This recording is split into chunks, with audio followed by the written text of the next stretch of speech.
sugannahay afaafka hore ee Hotel Afrique.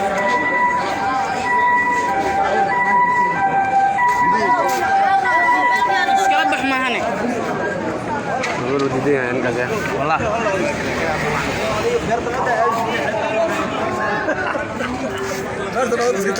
صاحب نلقاك ددو نلقاك بس كده من الحبط المشاهد ما موجوده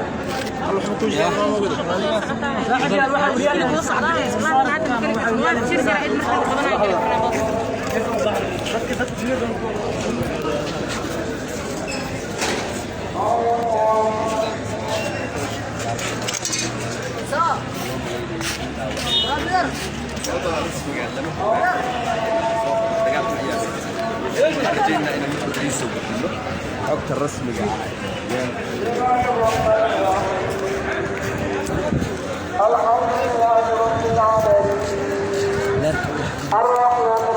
ماشي ولا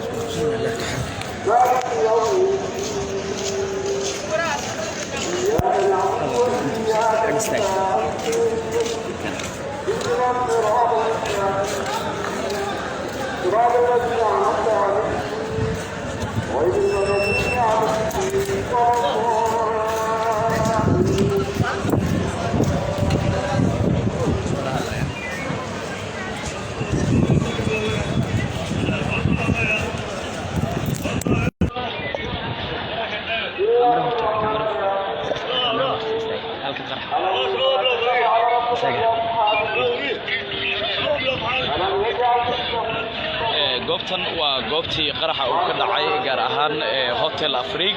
afaafka hore ayaan ku sugannahay halkan waxa ku sugan ciidamo ka tirsan dawladda federaalka Soomaaliya waxa xilligan soconaya dadaalo lagu soo afjarayo dagaalkii sidoo kale qaraxii tooska ahaa ee weerarka halkan lagu soo qaaday wali ciidamadu waxa ay sheegeen in ay wadaan hubinta ammaanka oo gudaha ay u galeen ciidamada dawladda federaalka Soomaaliya hotelka Afrique magaalada Muqdisho oo weerar qarax ku bilowday kooxo hubeysan ay ku soo qaadeen isla markaasina gudaha ay u soo galeen Shabeelle ayaad nagala socotaan wixii ku soo kordha qaraxan iyo sidoo kale timinta tooska ah si toos ah ayaad ula socon doontaan daawadayaal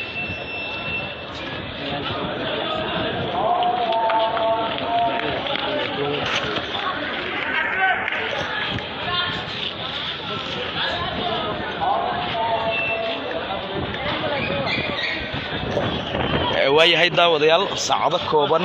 dagaal xoogan ayaa halkan ku dhaxmaray ciidamada dawladda federaalka Soomaaliya iyo sidoo kale dagaalyahano ka tirsan xarakada al-shabaab oo la sheegay in ay gudaha u galeen hotelka Afrique ee magaalada Muqdisho sida idin muuqata gawaarida gurmadka degdega ah ee Amin Ambulance ayaa hotelka hortiisa jooga si looga daadgureeyo dadkii waxyeelada ay soo gaartay gudaha hotelka wali laga soo daadgureynayo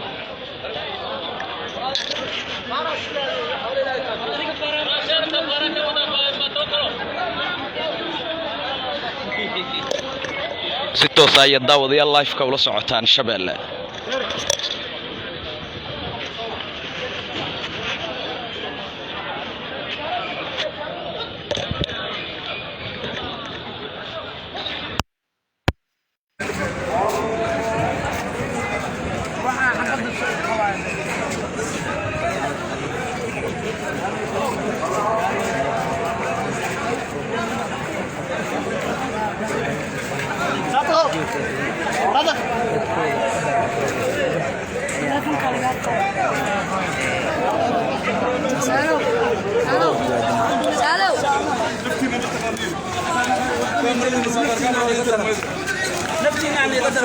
نفسينا كدران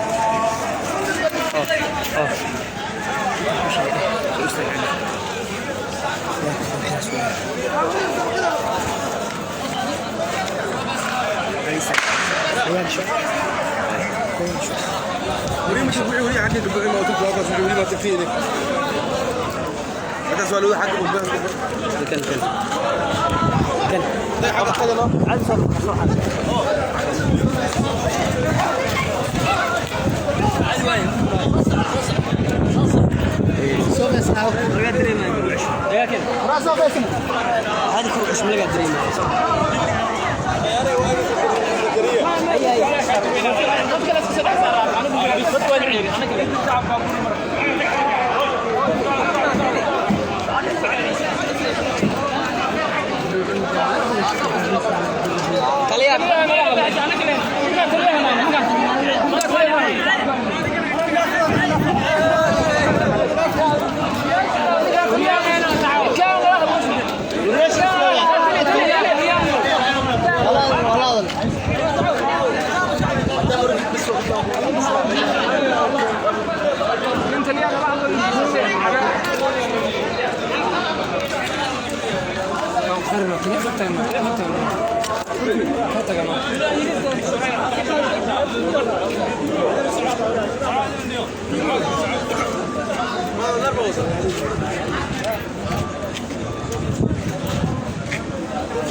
saacado kooban uu howlgal ka socday sida ay ciidamada ammaanka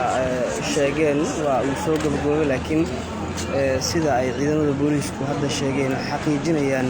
ammaanka hoteelka iyadoo oo dadka eheladooda raadinaya ay afaafka hore hoteelka iyo saxafiyiintuba taagan yihiin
soo gaaraya oo ka tirsan dawladda federaalka Soomaaliya gaar ahaan kuwa militariga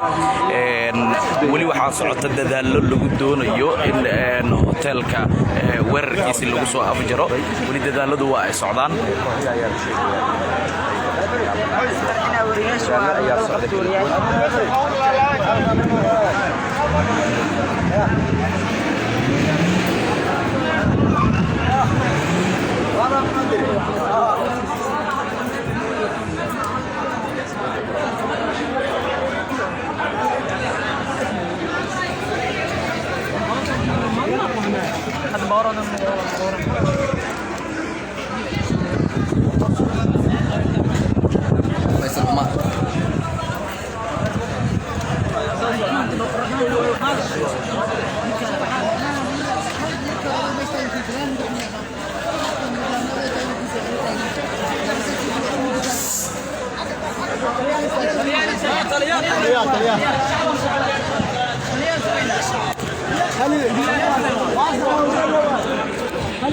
ستوس ayaad nogala socotaan Shabeelle waxaad daawaneysaan daawadayaal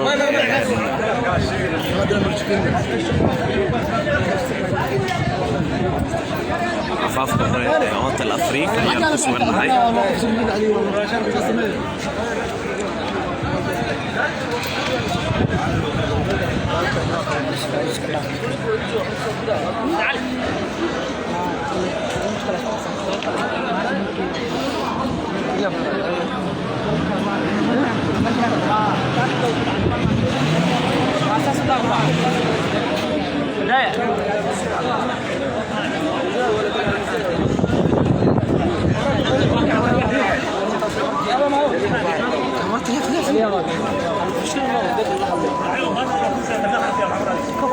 هذا اسكفر ناصح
hotelka qarax labaad ayaa dhacay weli waxaa ku sugan ciidamada dowladda federaalka Soomaaliya gudaha ay ku jiraan saas ayaa gudaha ka socota sida aad maqlaysaan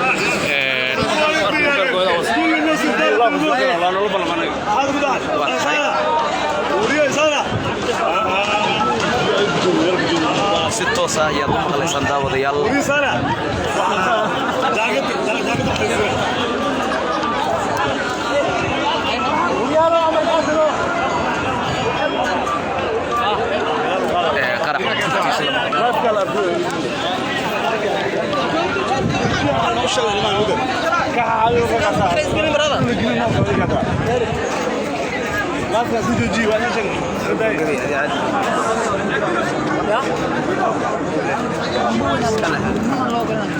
xaaladda live-ka oo aan la ogoleen iyo sidoo kale marxaladda goobta oo aad u adag